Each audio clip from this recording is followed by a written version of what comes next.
ఎక్కడ చూసినా, ఎక్కడ విన్నా కల్తీ, కల్తీ, కల్తీ.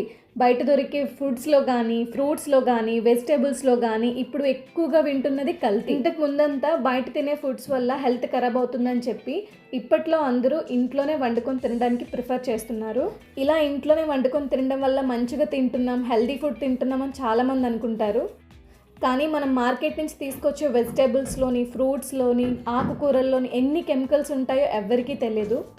అవి మార్కెట్‌లో చాలా ఫ్రెష్‌గా కనపడేసరికి చాలా మంచిగా ఉన్నాయి అనుకుంటాము. కానీ అవి పండించేటప్పుడు ఎన్ని కెమికల్స్ యూజ్ చేసి పండిస్తారో తెలుసా? మనం తీసుకునే ఫ్రూట్స్ గానీ, వెజిటబుల్స్ గానీ, ఆకుకూరలు గానీ మార్కెట్ నుంచి ఇంటికి తీసుకొచ్చిన తర్వాత అలానే ఫ్రిడ్జ్‌లో పెట్టేసేయకుండా ఒక్కసారి వాటిని నీట్‌గా వాష్ చేసుకొని, లేదు అంటే వండుకునే 10 నిమిషాల ముందు ఇలా వాటర్ తీసుకొని అందులో కొంచెం బేకింగ్ సోడా, కొంచెం సాల్ట్ వేసుకొని ఒక 10 నిమిషాలు ఉంచి వాటిని నీట్‌గా వాష్ చేసుకొని కర్రీ చేసుకోవడం చాలా మంచిది.